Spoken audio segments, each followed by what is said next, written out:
जी, लखविंदर सिंह जी, आपने समाज सेवा में बहुत भूमिका अहम निभाई है अपनी, इसलिए आपको हम सम्मानित कर रहे हैं।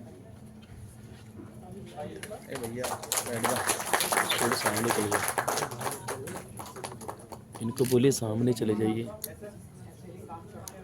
भाई साहब, सामने चले जाओ। विपिन कुमार जी, अशोक कुमार टाक जी कृपया आए। अशोक कुमार टाक जी, आपने मेला ढोने की प्रथा को खत्म किया था, आइए। अभिषेक प्रकाश जी, प्रवीण कुमार जी, आपने समाज सेवा में बहुत योगदान दिया।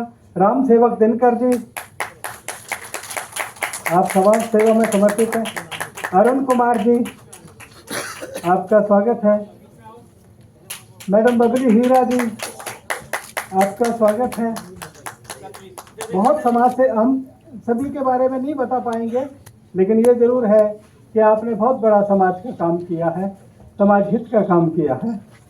आइए मैडम, आप आइए जी। विपिन कुमार जी, अभिषेक प्रकाश जी, आइए। प्रवीण कुमार जी, अनूप कुमार जी, आइए, आप आगे आइए। बबली हीरा जी, अर्चना सिंह जी, शमसुद्दीन साहब, एक बार जोरदार तालियों से स्वागत।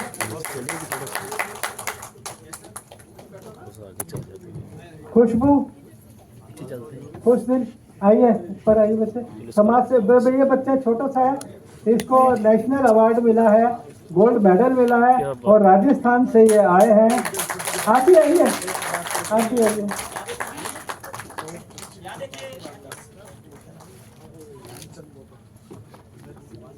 राजेंद्र कौर जी, आपके साथ में एक मैडम और है, अश्विन कौर जी। राजेंद्र कौर जी प्लीज आइए, प्लीज आइए प्लीज। राजेंद्र कौर जी आइए मैडम, आप भी आइए, आप बहुत सेवा करते हैं आप। हाँ, कराएंगे। मैडम आप आइए प्लीज।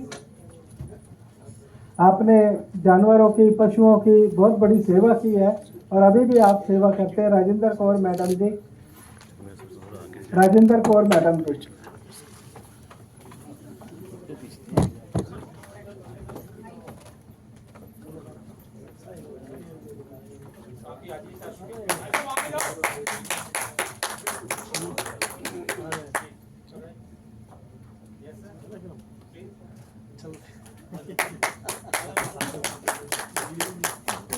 मदन लाल राज जी, आप समाज सेवा में समर्पित हैं।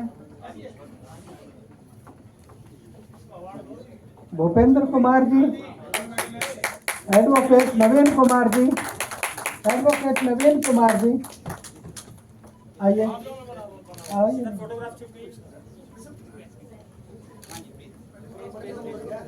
हाँ हाँ, वो पीछे आ जाएंगे लाइन में।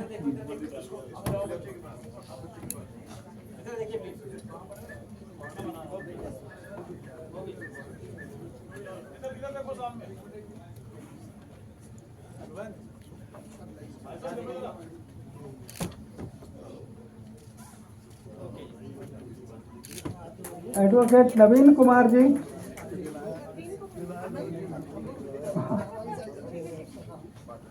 हाँ आइए ना, आइए। हाँ बोलो बोलो, आइए।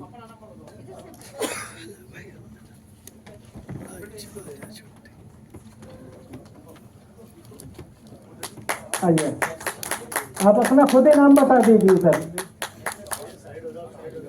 आप अपना नाम खुद बता जी, बहुत बढ़िया। आगे आइए साहब, आइए, अपना नाम बताइए।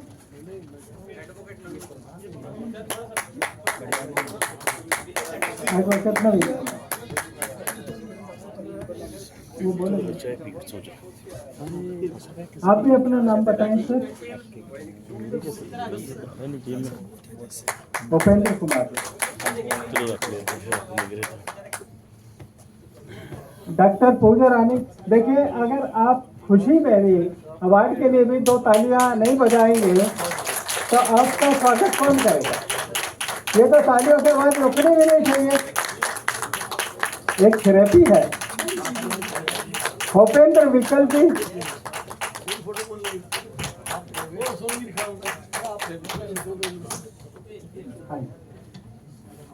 अब नीरज कुमार जी हैं, आपकी मदर राज्यसभा MP हैं।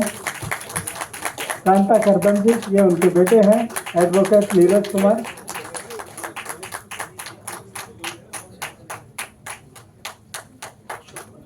जी अशोक कुमार टाक जी, आपने देश में जो एक महिला ढोने की प्रथा है उसको खत्म किया और बहुत समाज हित में काम कर रहे हैं आप।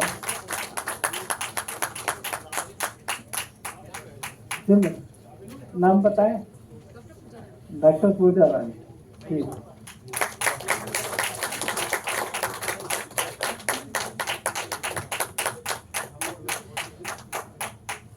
अभी 5 मिनट बाद हम फिर शुरू करेंगे। भूपेंद्र विकल जी, आपका बहुत बहुत स्वागत।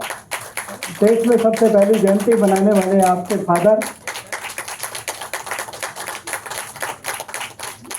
और उन्होंने से आपके प्रेरणा मिली है। अभी 5 मिनट बाद हम दोबारा शुरू करेंगे। मैं आमंत्रित करना चाहूँगा सर, आप आइए अपने तो बाकी से। हाँ जी, उसके बाद में दोबारा फिर आपको। हाँ है जी, अभी हम दोबारा फिर शुरू करेंगे। हाँ।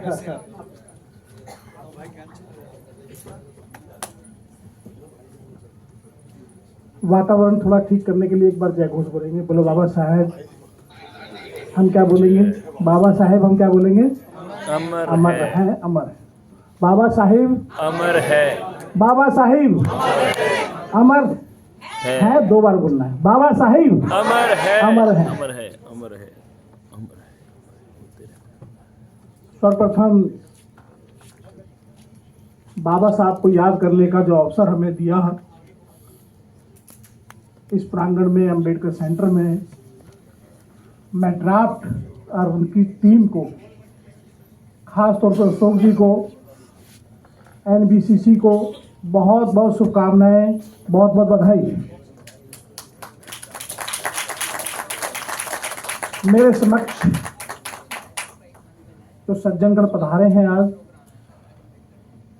जिनको बाबा साहेब जी का अवार्ड, जो उनका प्रेरणा से जुड़ा हुआ अवार्ड हमें मिलने वाला है, मिला है, उन सभी को मेरी बहुत बहुत शुभकामनाएं, बहुत बहुत बधाई। मैं समझ सकता हूं कि काफ़ी देर हो गई और बाबा साहब के बारे में बहुत सुन भी लिया हमने, और 14 तारीख से पहले, 1 महीना पहले बाबा साहब की जयंती मननी आरंभ हो जाती है और 1 महीने बाद तक वो लगातार बनती है। मैं देख पा रहा हूँ मेरे समक्ष ऐसे ऐसे हस्तियाँ बैठी हैं जो बाबा साहेब जी को के बारे में विद्वान हैं, ज्ञानी हैं। उनके सामने मैं, हमारे बीच में धर्मवीर जी हैं, उनके प्रेरणा हमें मिलती रहती है। हमारे दिल्ली प्रदेश के अध्यक्ष मनोज जी बैठे हैं, जो पूरी दिल्ली में बाबा साहब का जो सपना है और जो बाबा साहब बताकर गए हैं उन बातों को लेकर के आगे बढ़ रहे हैं दिल्ली से। मेरे संगठन महामंत्री डॉक्टर मनोज कैन बैठे हैं। एक कार्यकर्ता हमारे बीच में बहुत दूर से आए हैं, दिनकर जी ग्वालियर से। ऐसी सभी महानुभूतियों को मेरा अभिनंदन, वंदन। और खास बात जो मुझे सबसे अच्छी लगी,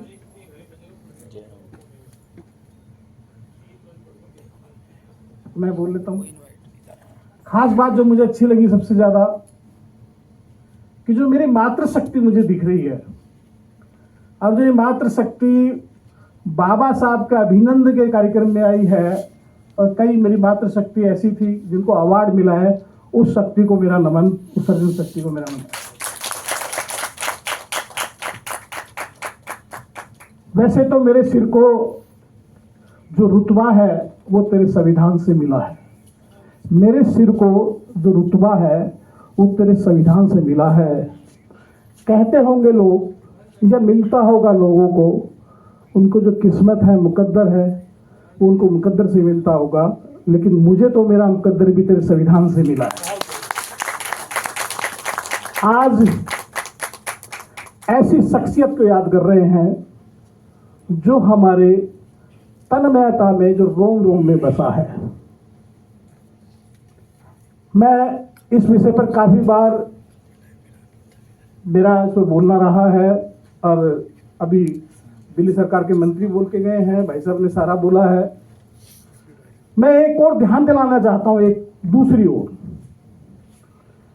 बाबा साहिब अपने आप को टिप टॉप रखते थे। ऐसा क्यों? बढ़िया कोट पहनते थे, हैट पहनते थे।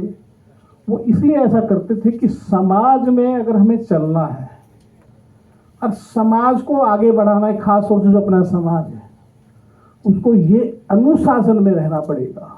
और अनुशासन सिखा करके बाबा साहब गए हैं, और वो अनुशासन को लेकर के हमें बढ़ना चाहिए। अभी जैसे भाई साहब ने कहा कि जो पूरे विश्व में सबसे ज्यादा प्रतिमा अगर कहीं किसी की है तो बाबा साहब की है। दो तीन बातों का जिक्र करके गए। मैंने मातृशक्ति का नाम लिया। मातृशक्ति को बराबर का दर्जा दिलाने वाले अगर कोई विश्व में कोई दूसरी ताकत है तो बाबा साहिब है। मजदूरों की बात करें तो 12 से 16 घंटे की मजदूरी हुआ करती थी। अगर हम पढ़ते हैं तो उनकी 8 घंटे की जो मजदूरी का समय तय करके गए हैं, और फिर 2 दिन की छुट्टी करने का काम अगर किसी ने किया है तो बाबा साहब। मैं अगर ये कहूं कि बाबा साहब मानव में महामानव थे, मैं ये कहूं कि बाबा साहब महामानव ही नहीं, साक्षात भगवान का रूप थे, भगवान का अवतार थे, तो ये अतिशोक्ति वाली बात नहीं। इनकी प्रेरणा को लेकर के, इनकी बातों को लेकर के जो बाबा साहेब जी ने हमें सिखाया है, सामाजिक समरसता, समानता, इनको लेकर के श्री गुरु रविदास विश्व महापीठ पूरे देश में काम कर रही है। बहुत से अपने बंधु यहाँ बैठे हैं जो महापीठ के बारे में जानते हैं, और बहुत से ऐसे भी हो सकते हैं जिन्होंने महापीठ के बारे में पहली बार इस मंच से सुनने का अवसर हमें मिला है। मैं ये बताने के लिए आया हूं कि महापीठ का जो अहम मकसद है, जो बाबा साहब जी का सपना है, सामाजिक समरसता, सद्भाव और समाज को आगे ले जाने का काम महापीठ कर रही है। मैं आह्वान करने आया हूं आप लोगों से, राष्ट्रीय अध्यक्ष होने के नाते, मेरे अध्यक्ष भी यहां आए हुए हैं, कि महापीठ के इस आह्वान में जुड़िए। आज अशोक जी देश में नहीं, पूरे देश में जिस तरह का दिल्ली में काम है, अभी मैं कल रात को गुजरात से आया हूं, उसी तरह से मध्य प्रदेश का काम है, 6 दिन मध्य प्रदेश में भी आया हूं। बहुत ज्यादा लोग खुद आगे बढ़ करके बाबा साहब के सपनों का भारत बनाने के लिए अग्रसर हैं।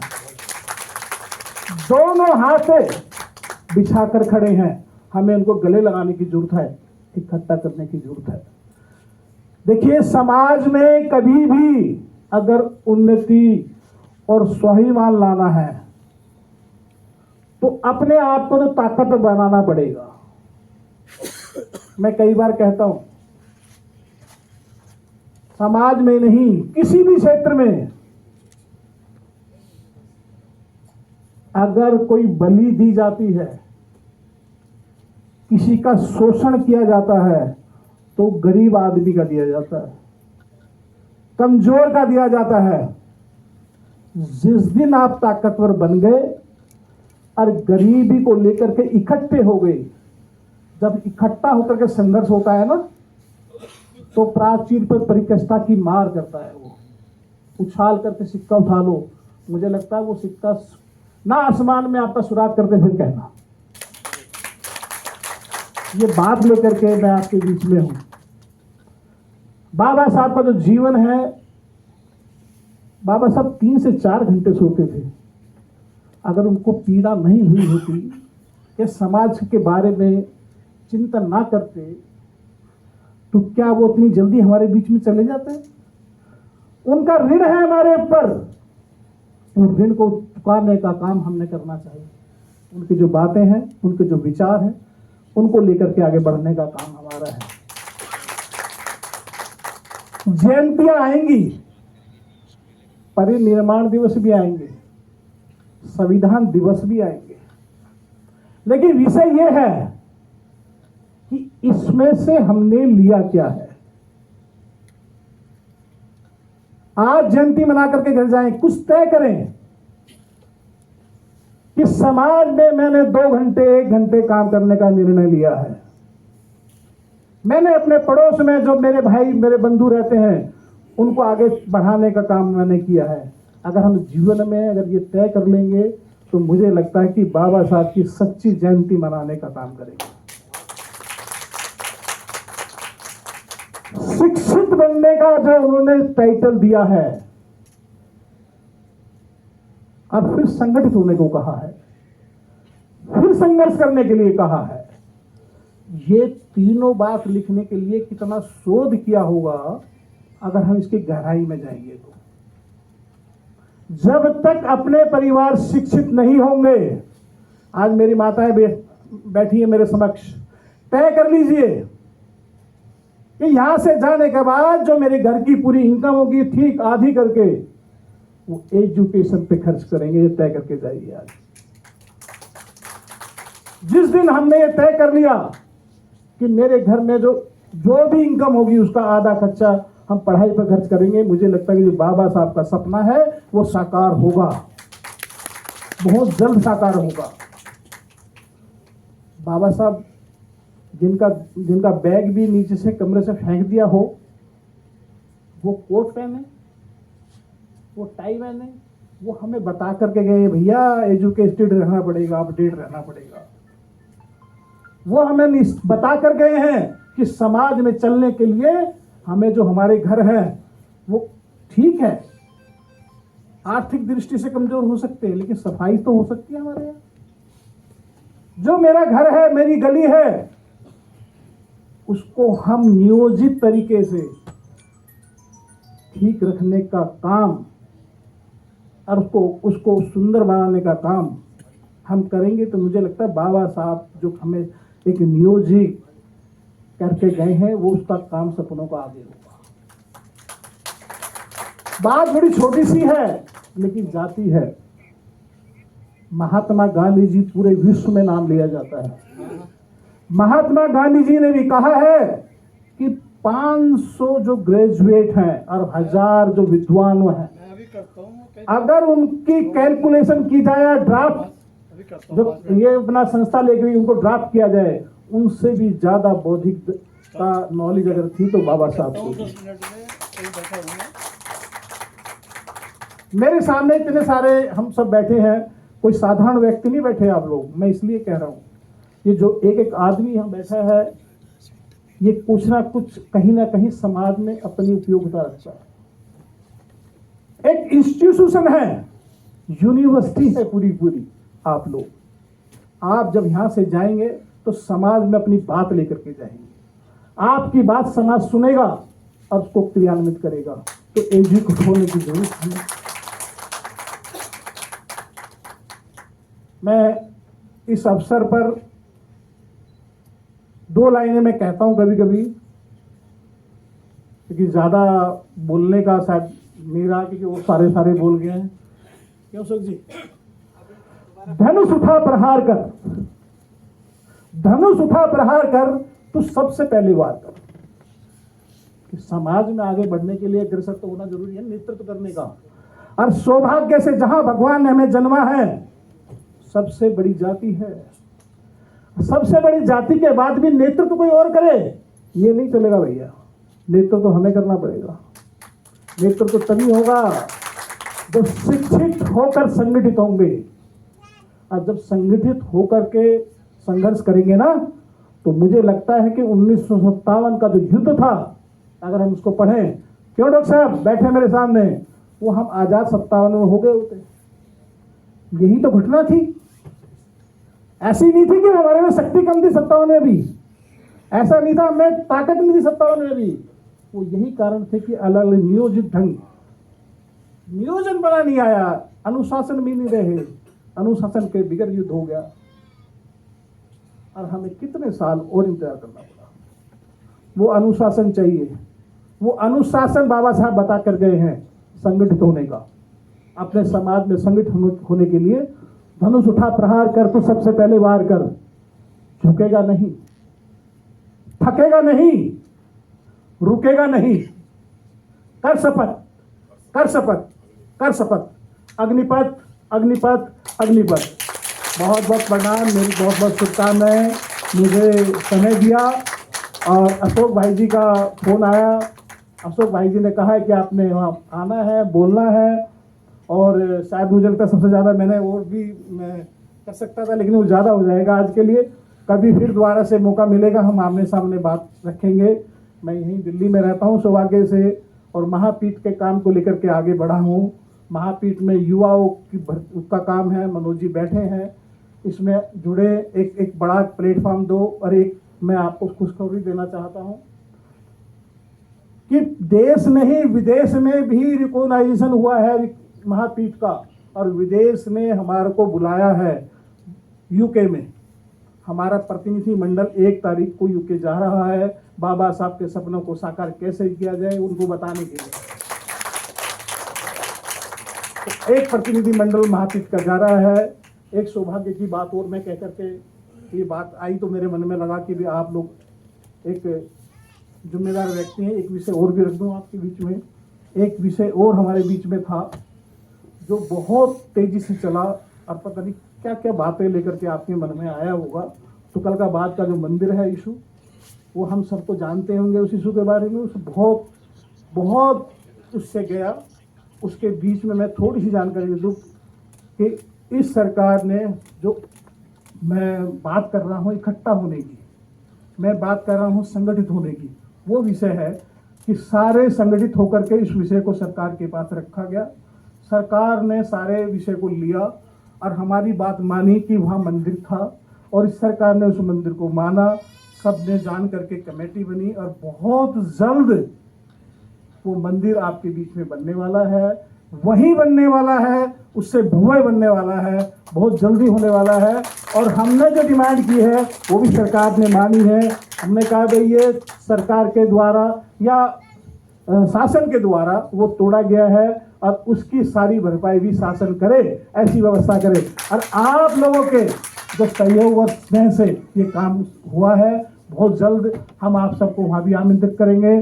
सौभाग्य से महापीठ की जो कमेटी बनी है, उस कमेटी में माननीय दुष्यंत कुमार गौतम जी उसमें हैं। ऐसे ही पूरे देश से 9 लोग लिए हैं। महापीठ का राष्ट्रीय अध्यक्ष होने के नाते मुझे उसका सेक्रेटरी बनाया है, तो इसलिए मैं तो आपके बीच का हो ही गया। तो सारी बात को लेकर के हम आमंत्रित करेंगे, उस विषय पर भी हम जल्दी आपको वहाँ बुलाएंगे। बहुत बहुत धन्यवाद, बहुत बहुत मेरी शुभकामनाएं अशोक जी के लिए, बहुत बहुत श्रेय जाता है इनको, बहुत बहुत। हम इस पुरस्कार वितरण की श्रृंखला को आगे बढ़ाते हैं। आप दोनों महानुभाव से अनुरोध करूंगा कृपया आगे आएं आप, और पुरस्कार वितरण की श्रृंखला को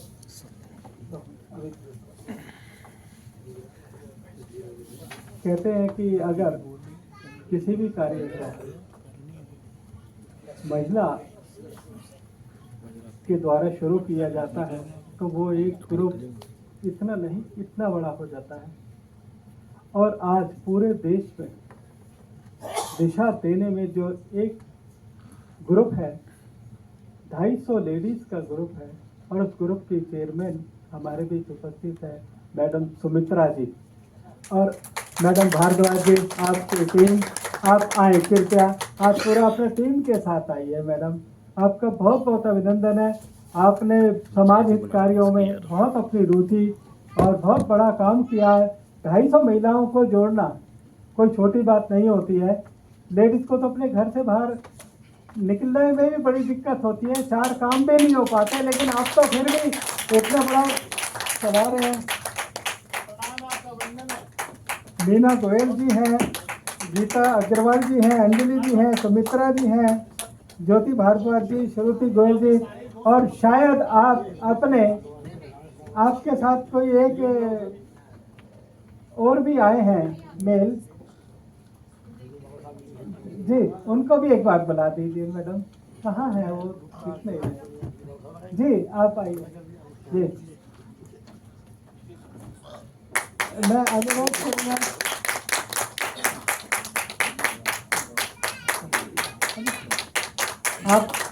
आपसे अनुरोध करूँगा सिर्फ एक बार जोरदार तालियों से इस महिला मंडल का सचिव ग्रुप का जोरदार तालियों से स्वागत। और मैं तो आप सभी से महिला शक्ति से अनुरोध करूँगा, कृपया आप भी इनके साथ जुड़ें, आगे बढ़ें, देश को एक नई दिशा दें। और साथ ही मैं फिर एक बात जरूर कहूँगा कि बाबा साहब सभी के हैं, किसी एक के नहीं है। और आज जो हम यहाँ इकट्ठे हुए हैं सिर्फ इसलिए इकट्ठे हुए हैं कि हम सबको इकट्ठा करके लाए हैं, इसलिए कि बाबा साहब का जो सपना है सबको शिक्षित करने का, वो सपना पूरा करें और आप समाज हित में आगे बढ़ें। अगले श्रृंखला में मैं अनुरोध करना चाहूँगा भाई शमीम खान जी से, कृपया मंच पर आए अपनी टीम के साथ। बहुत बहुत शुक्रिया मैडम, आपका बहुत बहुत शुक्रिया जी। और जी, और अभी ये कार्यक्रम समाप्ति नहीं होगी, बाहर आपके लिए रिफ्रेशमेंट स्नैक्स का इंतजाम है, कृपया वो भी ग्रहण करके जाएंगे। और जो अभी पुरस्कार से वंचित रह गए उनको भी पुरस्कार यहाँ वितरित किए जाएंगे। मनोज कुमार केन साहब, प्रोफेसर मनोज कुमार केन साहब, आपने समाज में बहुत बड़ा काम किया, देश को आगे बढ़ाने का काम किया। आप प्रोफेसर हैं, आप आइए प्लीज। मनोज कुमार केन साहब प्रोफेसर साहब हैं, आप दिल्ली यूनिवर्सिटी में आप पढ़ाते हैं, बहुत खुशी की बात है। हाँ, पवन कुमार जी आप भी आए। शमीम साहब आप समाज सेवा में समर्पित हैं, आज से नहीं 10 साल से आप मेरे साथ जुड़े हुए हैं।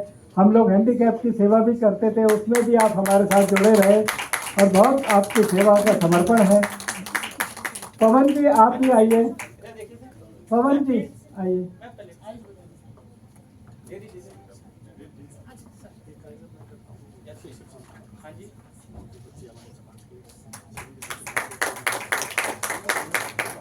ममता आनंद जी हैं हमारे बीच में, ममता आनंद जी कृपया आए।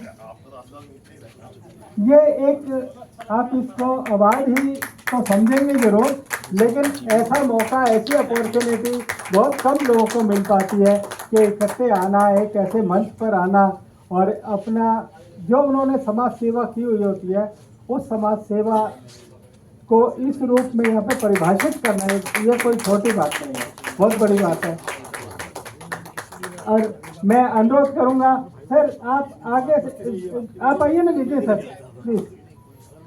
और इधर से जिनको अभी पुरस्कृत नहीं हुए वो कृपया आगे आते रहें।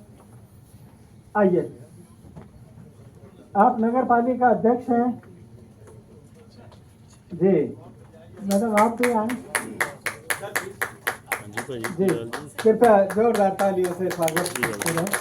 आप तालियों से संबोधित तो कर ही सकते हैं। रेहाना जी आपका बहुत बहुत स्वागत है और इतनी समाज सेवा में समर्पित हैं आप लोग।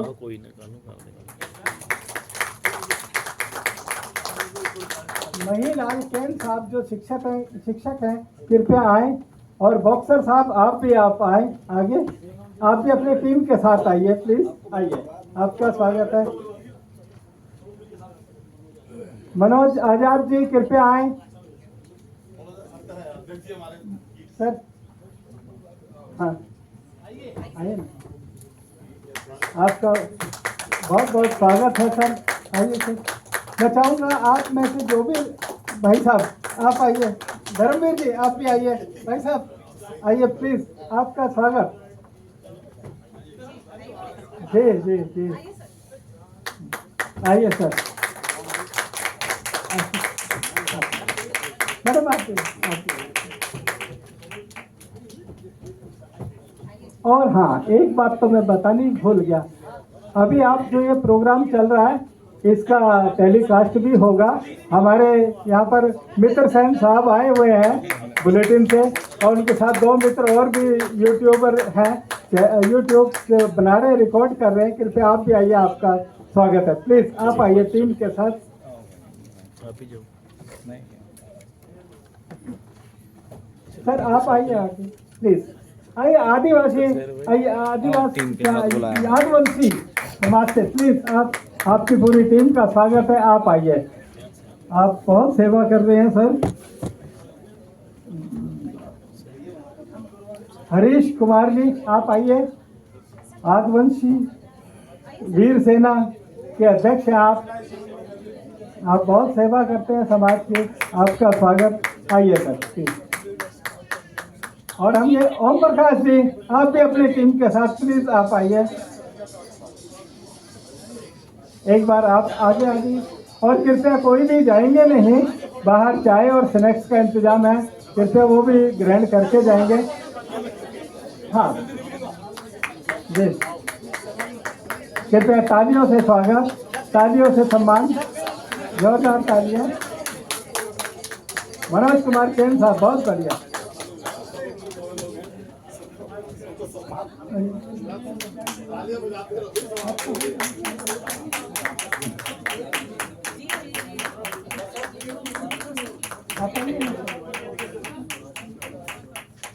सुभाष चंद्र अम्बेडकर सेवा दल से कृपया आप आए। 50 साल से फुटबॉल क्लब को चला रहे साहब धर्मवीर जी। हाँ बिल्कुल, आइए।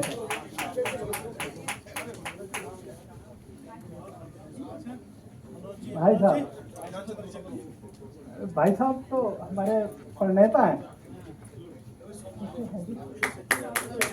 लोक जनशक्ति पार्टी के राष्ट्रीय अध्यक्ष हमारे भाई हैं। आपका बहुत बहुत स्वागत। SC सेल के हैं, और रामविलास पासवान जी के साथ भी इन्होंने सेवा दी, और उनके बेटे के साथ भी उनकी सेवा दे रहे हैं।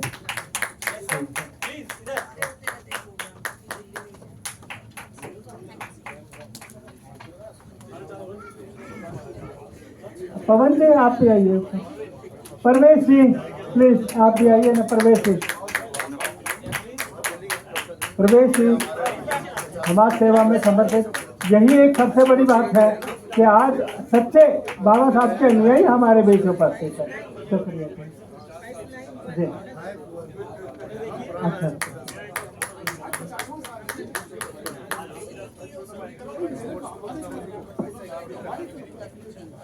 और जो भी कोई जिनका नाम मेरे से छूट चुका है, हमारी बेबी दीदी का नाम छूट चुका है, कृपया आप और अपने सहेली के साथ आए। कृपया आए प्लीज, आइए आइए बेबी जी।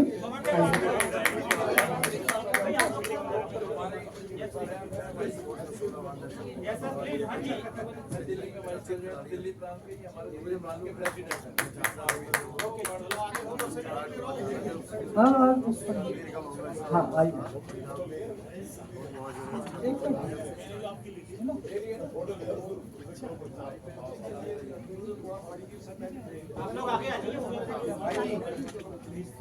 अश्विनी सागर जी आप कृपया इधर आए।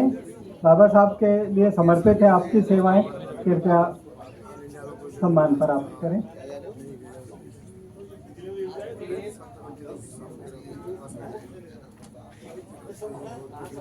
आप में से कोई भी ऐसे हो जो अभी नाम मुझसे छूट चुका हो, कृपया आप आए और मुझे बताएं।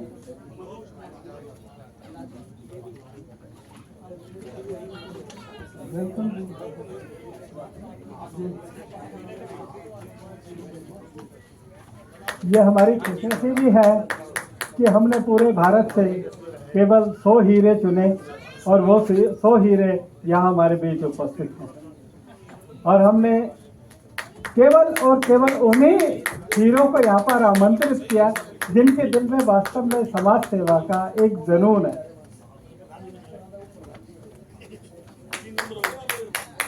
ओम प्रकाश जी, आपसे हमने बहुत कुछ सीखा। आप बहुत समाज सेवा में समर्पित हैं और अच्छी बात है कि आप मैडम के साथ आते हैं। आपका बहुत बहुत स्वागत। आप अपने पूरी टीम के साथ आए। विकास जी जिनके रहमो करम से कार्यक्रम हुआ, एनबीसीसी से विकास जी हमारे बीच उपस्थित है, कृपया आगे आए। विकास जी, आपका स्वागत। बहुत बहुत स्वागत है सर। बहुत सुनहरी पल है हमारे लिए। हमारी खुशनसीबी आप सब बाबा साहब के बैनर तले आए और हम कोशिश करेंगे अगले साल बहुत ही व्यापक स्तर पर, जैसे कि अभी मंत्री साहब भी बोल के गए हैं, कार्यक्रम को हम बहुत अच्छे व्यापक स्तर पर भी लेके जाएंगे। तो अगर इस बीच में हमसे कोई गलती हुई हो तो हम उसके लिए भी आपसे क्षमा प्रार्थी हैं।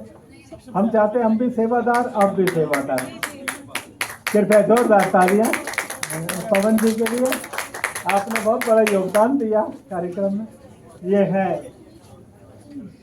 बुलेटिन चलाते हैं अपना पूरा, मित्र सेन जी हैं और अपने साथ तीन यूट्यूबर्स को लाए हैं और बाबा साहब के लिए समर्पित हैं। आप लोग मुजफ्फरनगर से आए हैं। आप शामली से अनुज कुमार जी हमारे बीच हैं।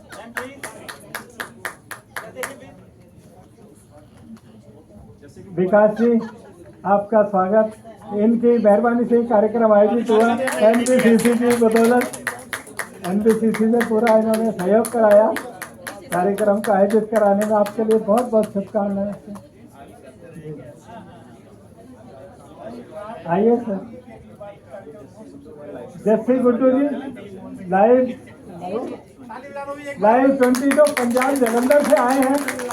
जस्सी जी, हाँ, ये यूट्यूबर हैं भैया। और ये कार्यक्रम आपको ड्राफ्ट पब्लिक फोरम पर भी मिलेंगे और भी काफ़ी चैनल पर आपको देखने को मिलेगा।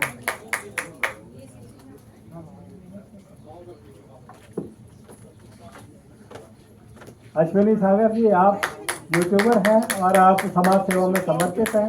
बहुत खुशी की बात है हमारे बीच आप उपस्थित हैं। अभी भी सर एक पीछे रह गए हैं, एक बार। हाँ जी, अरे आप आइए। अरे आइए, आप आइए तो सही। आप तो बाबा साहब के लिए पूरे समर्पित हैं। उनके लिए अपने भजन भी बोलते हैं, कविताएं भी सुनाते हैं, कवि हैं आप। आइए, आपका स्वागत है। कोई ऐसे हैं जो रह गए हैं, कोई रहते हैं तो बताइए। देवी देवी जी, आप आ जाओ। अरे आ जाओ, आइए। आओ ना, आओ देखिए सर। संजय अभी नहीं, बाहर आइए सर। सर आप दोस्त अपना परिचय के साथ। जय भीम। दोस्तों, जैसा कि सब विदित हैं, हम लोग आज जिस मुकाम पर पहुंचे हैं उसके पीछे डॉक्टर अंबेडकर साहब का बहुत बड़ा योगदान है। इस मंच के माध्यम से इस प्रोग्राम को ऑर्गेनाइज करने के लिए सबसे पहले मैं ड्राफ्ट को धन्यवाद देता हूं। ड्राफ्ट के चेयरपर्सन डॉक्टर अशोक जी और आप लोगों ने इतना बढ़िया तरीके से प्रोग्राम को ऑर्गेनाइज किया। हम जो सब लोग हैं डॉक्टर अंबेडकर साहब के बताए गए रास्ते पर चल रहे हैं और उनका जो सपना है उसको आगे बढ़ा रहे हैं। सब लोगों ने न केवल डॉक्टर अंबेडकर साहब को पढ़ा है बल्कि उनका अनुसरण भी कर रहे हैं। मैं आप सब लोगों का ज्यादा समय नहीं लूंगा क्योंकि सब जाने की स्थिति में हैं। केवल 2 मिनट में अपनी भाषा को, अपनी वाणी को विराम दूंगा। मैं जिस चीज के लिए यहाँ मंच पर आया हूँ उसके लिए मैं आपसे कहना चाहता हूं कि डॉक्टर अंबेडकर एक महान व्यक्ति थे, बहुत अच्छे राइटर थे, जिन्होंने अपने देश में और विदेशों में अपनी योग्यता का डंका बजाया। डॉक्टर अंबेडकर साहब ने उनकी योग्यता थी, एक क्वालिफिकेशन थी जिसे हम डीएससी कहते हैं, डॉक्टर ऑल साइंसेज। ये एक ऐसी क्वालिफिकेशन डिग्री है जो विश्व में केवल डॉक्टर अंबेडकर साहब ने अर्जित की है। जब लंदन स्कूल ऑफ इकोनॉमिक्स में वो पढ़ रहे थे तो ये डिग्री 9 साल 3 और 6 महीने की थी, जो उन्होंने अथक प्रयास से 2 वर्ष और 3 महीने में प्राप्त की। और इस पर एक थीसिस लिखी थी, द प्रॉब्लम ऑफ रूपी, its origin and it's solution. इस थीसिस के आधार पर ही भारतीय रिजर्व बैंक का गठन हुआ। उनकी जो एक सबसे प्रिय पुस्तक जो मुझे पसंद है वो उनके डिस्क्रिमिनेशन पर बेस्ड है।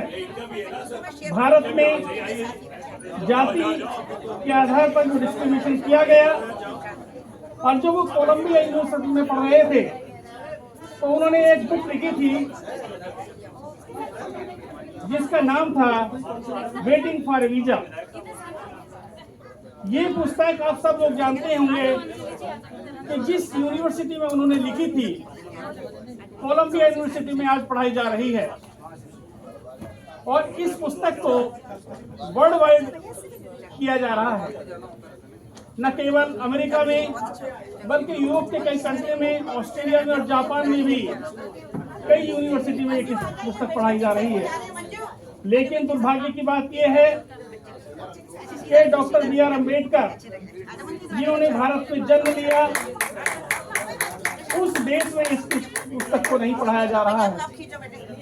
तो मैं इस पुस्तक को यूजीसी के माध्यम से विभिन्न देश की यूनिवर्सिटी में पढ़ाने के लिए संघर्षरत हूँ। मेरा प्रयास है कि हम सब लोग इस मुहिम में साथ दें। भारतवर्ष में जितने भी MP हैं, शेड्यूल कास्ट के जो 84 सीट रिजर्व हैं, मैंने उन सबसे आग्रह किया है और सबको पत्र लिखा है कि वो इस पुस्तक को भारत देश के विभिन्न यूनिवर्सिटी में पढ़ाने के लिए एक बिल पास कराएं। मैंने प्राइम मिनिस्टर से और प्रधानमंत्री के अलावा शिक्षा मंत्री और भारत के राष्ट्रपति महोदय से भी इस पुस्तक को देश में लागू करने के लिए अनुरोध किया है। तो मैं इस कड़ी में आप सब लोगों से भी ये आग्रह करता हूं कि इस मुहिम को आगे बढ़ाएं और इस पुस्तक को कम से कम अपने देश में हम पढ़ाएं, तभी हमारे देश में डॉक्टर B.R. अम्बेडकर साहब के सपनों को साकार कर पाएंगे। और यही उनके लिए सच्ची श्रद्धांजलि होगी। आप सब लोग यहाँ पर उपस्थित हुए, सब लोगों को मान सम्मान दिया, उसके लिए ड्राफ्ट कमेटी, मुझे ये नाम बहुत अच्छा लगा। ये ड्राफ्ट का जो सिलेक्शन किया है इस ऑर्गेनाइजेशन का, डॉक्टर अम्बेडकर साहब ड्राफ्टिंग कमेटी के अध्यक्ष थे, वो सभी लोग जानते हैं। और जब संविधान बना तो दुनिया का एक ऐसा संविधान था जो सबसे बड़ा और सबसे लचीला था।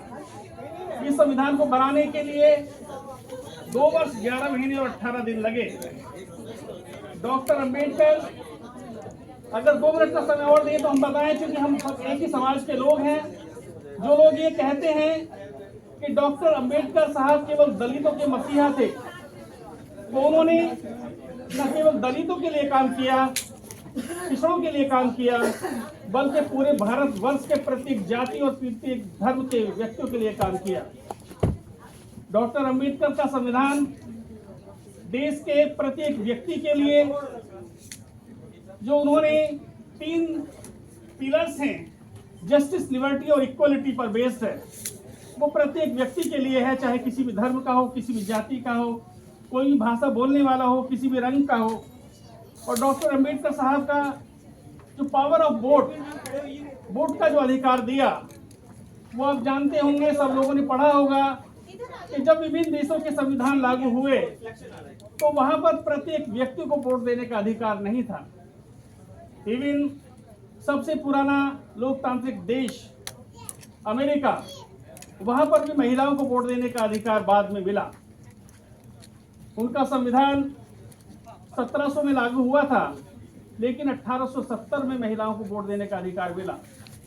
ऐसे बहुत सारे देश हैं जहां किसी जाति के आधार पर या धर्म के आधार पर वोट देने के अधिकार दिए गए, लेकिन भारत का संविधान जब लागू हुआ, जिस दिन से लागू हुआ, प्रत्येक व्यक्ति को वोट देने का अधिकार मिला। बाबा साहब ने महिलाओं के लिए जो कार्य किए हैं वो इस विश्व में किसी दूसरे व्यक्ति ने नहीं किए।